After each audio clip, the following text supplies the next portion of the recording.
Zé Maria, inclusive várias pessoas questionando essa informação compartilhada por Flávio Dino, dizendo que vai seguir à risca o pedido do presidente da República de fechar a maior parte dos clubes de tiro no Brasil, uma mensagem inclusive de um empresário do ramo de clube de tiros. Ele não quis se identificar, não colocou o nome, mas ele colocou o seguinte: um pedido feito no feeling, sem estudos e levantamentos, com aparente viés ideológico e que pode acabar com o segmento da nossa economia. Aí eu te pergunto, Zé, até onde pode ir a vontade de um presidente e de um governo? Pois é, uma tradução da instabilidade jurídica, e isto é muito grave. Eu costumo dizer que não há no mundo nada mais covarde do que o capital. E o Lula está fazendo alguns cancelamentos, está fazendo mudanças e recursos que preocupam, né? Em vários setores. Eu estou acostumado aqui a ouvir reivindicação de empresários, de associações, e em primeiro lugar nas reclamações não está pedido de dinheiro, de verbas, está em primeiro lugar o pedido de segurança jurídica. O capital só vai onde tem segurança jurídica. Você imagina que para montar um clube de tiro é preciso investimentos altos, né? E é preciso também fazer um contrato com vários, vamos dizer, vários alunos ou vários adeptos. E aí alguém vem e bagunça tudo de uma maneira muito atabalhoada, sem analisar exatamente o que está acontecendo, e é isso que acontece. E transborda para outros setores. E aí, como ficam por exemplo, fábricas de armas no Brasil e no exterior que exportavam para cá? Para você ter uma ideia, o Brasil é um dos maiores exportadores de armas do mundo, tem uma indústria bélica, sim, muito importante, é muito importante. E o Brasil criou cultura, inclusive em carros de combate e tal, que evidentemente não está nesse debate. E o governo do presidente Lula disse claramente que vai simplesmente fechar os clubes de tiro. Uma total ignorância. Falando em clube de tiros de policial, o Exército tem um estande de tiros. Tem clube de tiro do policial ou das Forças Armadas. Tem o estande, um local próprio de treinamento. O militar e o policial, eles têm uma planilha de tiros e uso de armas a ser seguida. E ali tem que ser rigorosamente. Então não há clube de tiros. Eu, sinceramente, pessoalmente, acho que essa história de clube de tiros de colecionadores, de caçadores, ou que são desculpas, né? Caçadores, colecionadores e tiro esportivo. É uma desculpa para muita gente. É a única possibilidade de ter uma arma, mas é uma proposta legal. Eles compraram legalmente as armas que foram regulamentadas pelo ex-presidente Jair Bolsonaro. Se tiver que mudar alguma coisa ou regulamentar alguma coisa, tem que ser no futuro. E mais, não existe fiscalizar com rigor. O poder do Estado é fiscalizar. E essa história de fiscalizar com rigor significa punição, significa retaliação. Essa é a realidade. Não se deve fiscalizar com rigor ou menos rigor. O dever de quem está gerindo o Estado é fiscalizar e pronto, cumprir o seu dever. E a gente vê esse rancor porque entende o presidente Lula, isso não é 100% verdade, de que todos que participam desses grupos, que são grupos legalmente estabelecidos, são eleitores do grupo do Bolsonaro. É o que ele quer dizimar, denunciar, que ele quer derrotar, que é o bolsonarismo, derrotou o Bolsonaro. Ele não derrotou o Bolsonaro. Quem derrotou o Bolsonaro foi o TSE. Porque político, meu amigo, político não tem fundo do poço. O fundo de poço de político tem uma mola que o catapulta para cima. O que mata político, o que dizima político é falta de votos. Falta de votos. Quem tentar derrubar um político por outra maneira que não é falta de votos, ele está praticando ditadura e desequilíbrio. Então, esse processo aí de liberdade, ter uma arma não é matar. Assim como ter um carro não significa que você vai cometer crimes. Enfim, a arma é apenas um instrumento e pronto. E dados mostram, por exemplo, que no Maranhão a criminalidade anda em alta. Violência no Maranhão é muito grande. E foi um estado onde ele controlou contra a distribuição de armas. O direito de defesa é fundamental em todos os setores, mas alguns setores é muito mais. Me dizem aqui relatos de deputados dizendo o seguinte: no interior de estados grandes como a Amazônia e outros, Pará, são cidades e são locais que a polícia leva 3, 4 dias para chegar. Ou seja, as pessoas têm o direito e o dever de se defender e defender a família. Acho, repetindo, que esse debate sobre armas deve ser feito no Congresso Nacional. Esse assunto já foi debatido na eleição e nós já temos representantes que defendem o direito de defesa, ou seja, está na hora do Congresso, que sempre foi omisso nisso, decidir de uma vez por todas. O debate deve crescer certamente. Mota, se esses projetos, essas ideias do governo forem adiante, quais podem ser as consequências para além da questão econômica, o fechamento, por exemplo, dos clubes de tiro? Quais podem ser os impactos na esfera da segurança pública? Desarmar a população civil, população de bem, podem ter quais impactos?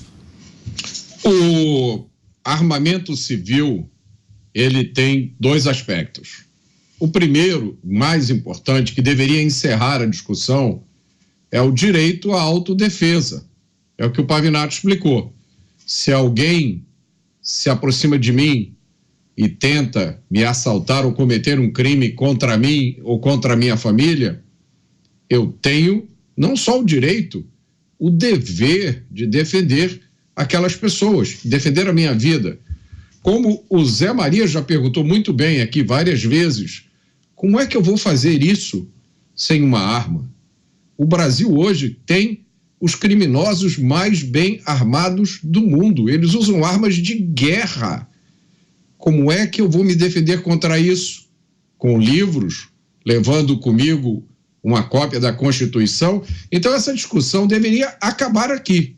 O direito de defesa é um direito natural do indivíduo que o Estado não tem o poder de tirar, por mais que algumas pessoas não entendam isso. Mas a gente pode adicionar uma segunda dimensão a essa discussão, só para ela ficar um pouco mais interessante. É o efeito dissuasivo do armamento civil em relação à criminalidade. Isso acontece por uma razão muito simples. Hoje em dia, no Brasil, o criminoso tem quase certeza absoluta que o cidadão está desarmado. Então ele vai na tranquilidade. Aqui no Rio de Janeiro, aconteceu um assalto a um restaurante na Barra da Tijuca, já deve ter uns 4 ou 5 anos. As imagens são impressionantes. É um sábado à noite, o restaurante está lotado, há mais de 100 pessoas ali. E aí 2 ou 3 bandidos chegam armados e assaltam aquelas pessoas, mais de 100 pessoas, com uma tranquilidade total. Em determinado momento até deixam de apontar as armas para recolher carteiras, cartões de crédito, porque eles tinham certeza que a probabilidade de alguém ali estar armado e reagir era mínima. Esse efeito dissuasivo de ter uma parte da população armada e preparada, prestem atenção nisso. Daí a importância dos clubes de tiro. Os clubes de tiro não são apenas um artifício criado pela legislação brasileira, porque aqui ainda se tem esse pudor de permitir que alguém tenha uma arma simplesmente porque deseja se defender.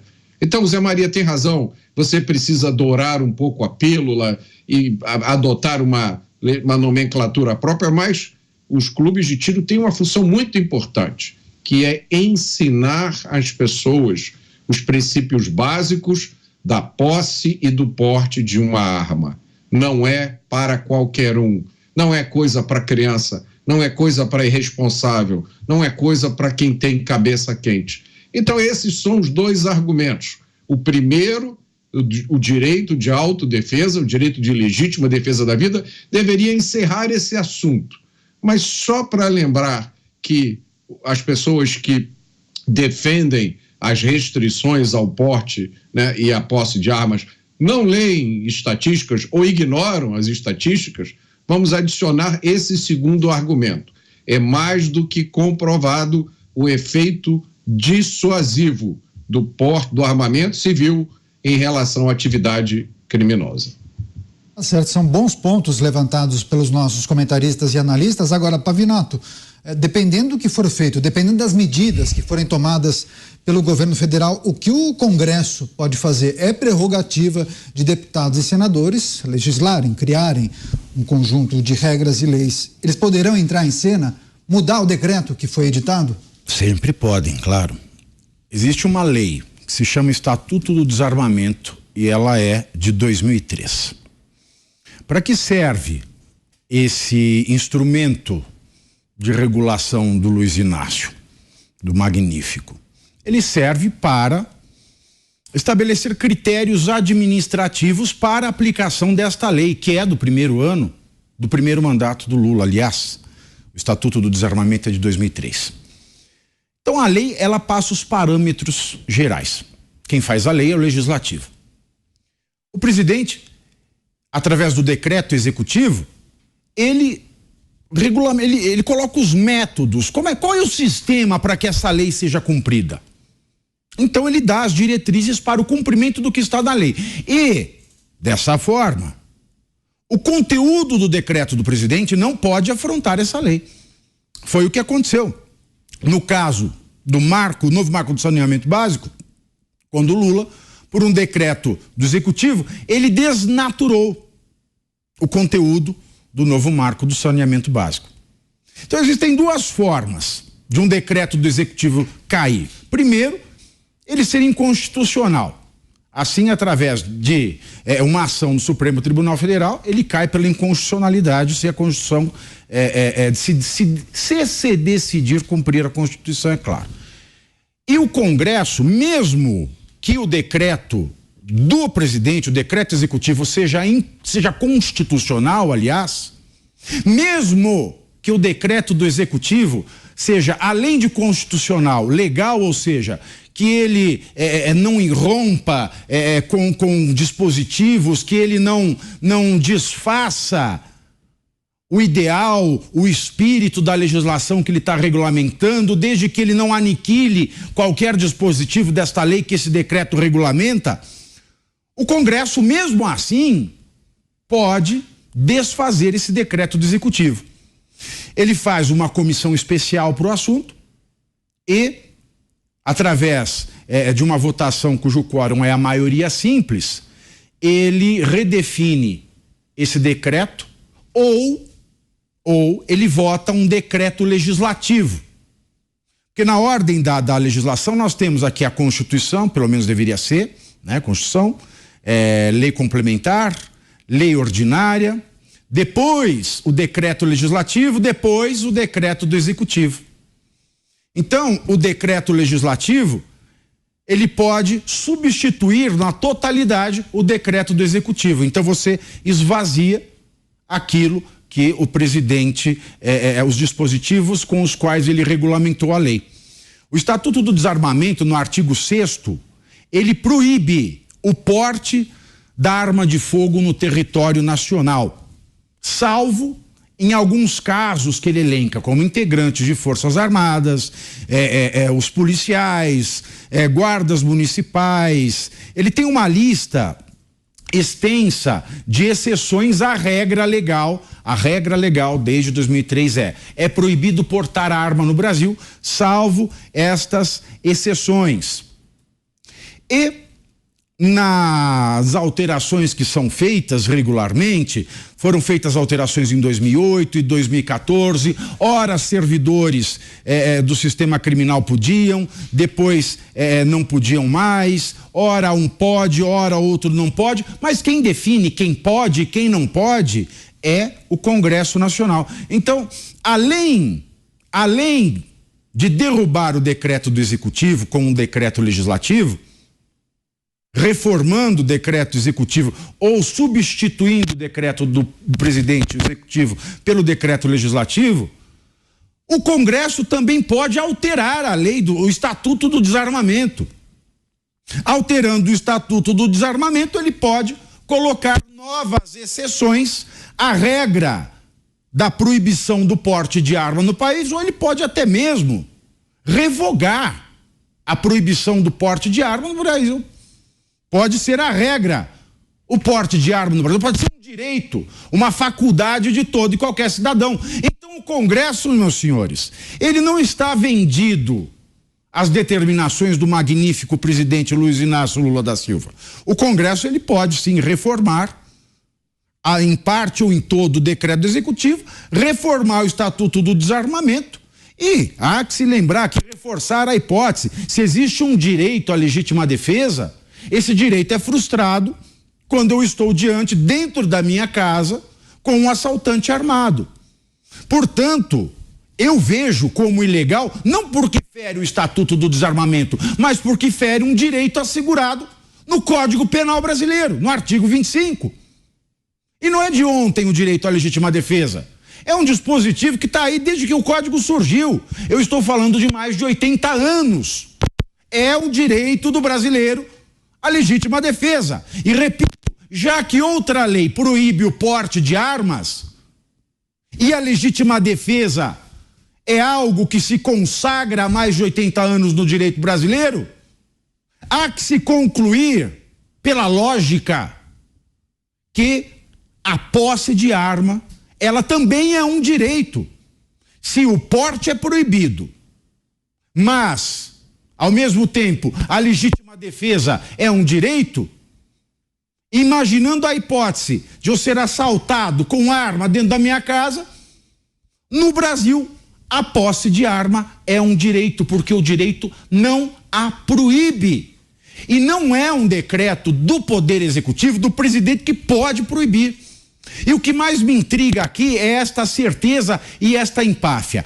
Primeiro, do presidente Lula, que diz: eu vou mandar o Flávio Dino, como se ele fosse Ernest Röhm, da SA nazista, fechar quase todos os clubes de tiro no Brasil. Como se o Dino tivesse essa atribuição. E a resposta de Flávio Dino também é que vamos fiscalizar e vamos fechar se for o caso. Não é vamos, Flávio Dino. O ministro da Justiça e da Segurança Pública, ele pode fazer requisições à Polícia Federal, que, apesar de estar debaixo do seu ministério, não tem, na figura do ministro da Justiça e da Segurança Pública, o papel de chefe da Polícia Federal. Dizer o que Lula disse e repetir através da conjugação do verbo ir na terceira pessoa do plural, vamos, é caracterizar a privatização da Polícia Federal, porque o ministro ele pode requisitar ao diretor-geral. E o diretor-geral é que fecha ou não fecha. Ele requisita a investigação, ele requisita a averiguação, mas quem fecha, quem age é a polícia, que é subordinada ao diretor-geral e não ao ministro da Justiça. Nós estamos vendo a personalização, a personificação de instituições e a institucionalização de pessoas, de políticos. Isso, repito, já disse ontem, é absolutamente fascista. Nós não podemos assistir calados a esse espetáculo de horror que rompe com a racionalidade jurídica do Estado democrático de direito. Ora essa, nós temos que parar e prestar atenção. Pode ser bom não ter arma, pode ser ruim, pode ser que os dois lados tenham bons argumentos, tanto quem é a favor de ter arma quanto quem é contra. Mas o fato é que o presidente, e ele já foi presidente por 8 anos, é o 3º mandato. Se ele não sabe de uma coisa básica, que a Polícia Federal não é dele, ou ele se faz de cínico, ou ele tem um déficit cognitivo. E acho que ele não tem. Acho que ele está se apossando da Polícia Federal. E faz muito mal, Flávio Dino, quando entra e embarca nessa história. E por fim, eu sei que está longo, mas eu preciso dizer, ele fala: nós precisamos regulamentar e fiscalizar. Bom, deve ser por isso que as atividades ilegais no Brasil, elas não sofrem sanções. Elas não têm que se preocupar com a Polícia Federal. Afinal de contas, elas não são regulamentadas. A gente precisa parar de olhar as coisas por esse ângulo. Temos que regulamentar, fiscalizar e aí tomar atitude. Não, o que a lei proíbe, proibido está. Não precisa de regulamentação para a polícia agir. Então, é um conjunto de falsas premissas que levam a conclusões equivocadas que me dá medo.